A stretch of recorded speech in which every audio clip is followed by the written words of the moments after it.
Question है, ये हमारा जैम मैथमेटिकल स्टेट्स में पूछा गया था 2008 में, और ये क्वेश्चन नंबर 3 था।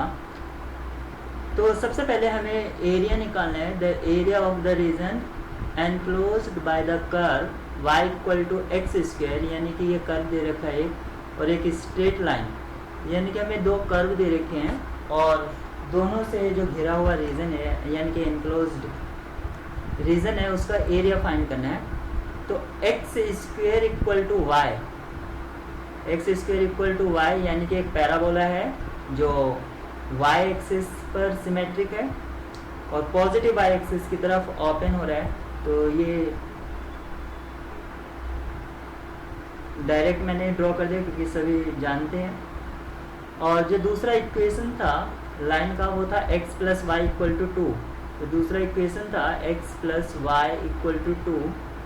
तो अगर मैं x को 0 पुट कर देता हूँ तो y इक्वल टू 2 आ जाएगा, यानी कि ये हो गया 0,2 पॉइंट।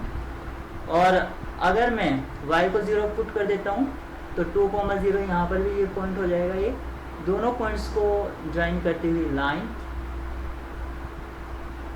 तो ये पैराबोला और लाइन, तो हमारा जो रीजन हो गया है वो ये रीजन हो गया है। तो अब हमें इसका एरिया फाइंड करना है। अब सबसे पहले हम x के रेस्पेक्ट में भी, क्योंकि एरिया क्या होगा, डबल इंटीग्रल dx dy या डबल इंटीग्रल dy dx। तो सबसे पहले किसके रेस्पेक्ट में करें ये देख लेना चाहिए कि किसके रेस्पेक्ट में करना आसान है। अगर देखिए, अगर मैं x के रेस्पेक्ट में शुरुआत में करता हूँ तो यहाँ पर मुझे x की लिमिट रखनी पड़ेगी। तो x यहाँ से इस पॉइंट तक, यानी कि ये जो एक्सेस है y एक्सेस यहाँ तक वेरी करेगा, फिर ये चेंज होगा और इसमें यहाँ से इस लाइन तक वेरी करेगा, ठीक है। तो यहाँ पर चेंज होगा और आप ये जो रीजन आएगा इसका तो 2 टाइम्स कर सकते हैं, यानी कि इससे लेके यहाँ तक कर लीजिए, यहाँ से लेके यहाँ तक और उसका डबल कर दीजिए। तो मुझे समहाउ 3 टाइम्स इंटीग्रेट करना होगा अगर मैं शुरुआत में x के रेस्पेक्ट में करता हूँ। तो इस प्रॉब्लम से हमें बचना चाहिए कि हमारा इंटीग्रेशन ज़्यादा टर्म्स में ना आए, एक ही टर्म में इवेल्यूएट हो जाए। तो सबसे पहले मैं y के रेस्पेक्ट में कर लेता हूँ। तो y के रेस्पेक्ट में करने का मुझे ये फ़ायदा रहेगा, जब मैं y की लिमिट्स पुट करूँगा तो y कहाँ से कहाँ तक वेरी करेगा, इस कर्व से लेकर इस कर्व तक, यानी कि जो y की जो मुझे वेरिएबल लिमिट्स लेनी है, वेरिएबल लिमिट्स, वो ये कर्व होगा और ये कर्व होगा। तो इस कर्व की y यानी कि y इक्वल टू एक्स की टर्म में मुझे चाहिए। तो y equal to 2 minus x हो जाएगा, इसकी अपर लिमिट और लोअर लिमिट क्या हो जाएगी, y equal to x square. तो सबसे पहले y के रेस्पेक्ट में कर लेंगे। तो लोअर लिमिट एक्स स्क्वायर और अपर लिमिट 2 माइनस एक्स, और जो x वेरी कर रहा है तो x की लिमिट्स क्या होंगी, तो x यहाँ से यहाँ तक वेरी करेगा, यानी कि सबसे पहले मुझे point of intersection find out करना होगा। तो पॉइंट ऑफ इंटरसेक्शन के लिए हमारे पास था y equal to x square और था y equal to 2 minus x. तो 2 माइनस एक्स यानी कि x square plus x minus 2 equal to 0। तो इसके क्या क्या रूट्स हो सकते हैं, ये जो पॉलिनोमियल इक्वेशन है, तो ये हो जाएगा एक्स स्क्वायर प्लस के 2x minus x minus 2 equal to 0। तो x कॉमन ले लेंगे तो x प्लस 2 हो जाएगा और फिर माइनस कॉमन ले लेंगे तो ये हो जाएगा, यानी कि x माइनस 1 और x प्लस 2 इक्वल टू 0, यानी कि जो हमारे रूट्स हैं वो हो जाएगा 1 और माइनस 2। तो x के लिए जो हमने पॉइंट ऑफ इंटरसेक्शन लिया, ये पॉइंट होगा, इसके इंटरसेक्शन -1, x का वैल्यू 1 है ना, तो यहाँ पर रहेगा 1, सॉरी माइनस नहीं 1 था, तो 1। और जब y equal to x square में 1 पुट करेंगे तो y का जो इमेज मिलेगा तो वो भी हमें 1 मिलेगा, तो 1,1 होगा।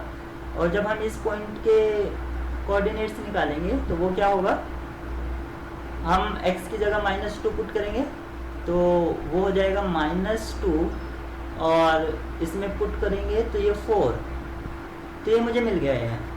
तो अब जो मेरी x की रेंज है वो -2 से इस पॉइंट तक जाएगी, यानी कि यहाँ से यहाँ तक। इस लाइन, तो यानी कि -2 से 1, तो यहाँ पर लिख सकता हूँ मैं -2 से 1 dy/dx। अब सिर्फ मुझे इस एक्सप्रेशन को सॉल्व करना है, तो इस एक्सप्रेशन को सॉल्व कर लेते हैं। तो ये था, पहले मैं इसको रीराइट कर लेता हूँ, -2 से 1 x² 2 - x dy/dx।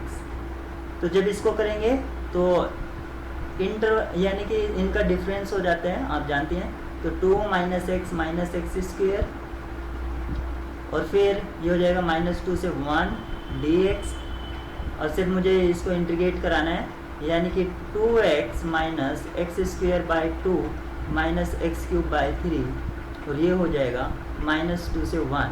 अब सिर्फ मुझे लोअर लिमिट और अपर लिमिट पुट करना है, तो यानी कि 2 - ½ -1/3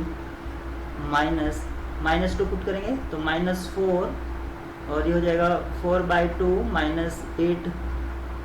तो ये जब -2 पुट करेंगे तो प्लस का 8 हो जाएगा, +8/3, क्योंकि लोअर लिमिट थी तो नेगेटिव साइन मैंने यूज़ कर रखा है ब्रैकेट के आउटसाइड।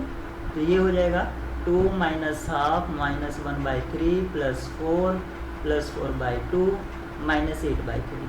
इन सब का एलसीएम ले लिया मैंने 6, तो ये हो जाएगा 6 2 = 12 -3 -2 +6 4 = 24, और ये हो गया 12, ये हो जाएगा 16। तो सबको देखते हैं, -3 -2 -5 और ये -16, यानी कि ये हो जाएगा -21। प्लस वाले देख लेते हैं, 12 और 12 24 और 24 48/6। तो 8 1 सब्ट्रैक्टेड फ्रॉम 8 7, 2 सब्ट्रैक्टेड फ्रॉम 4 2 27/6।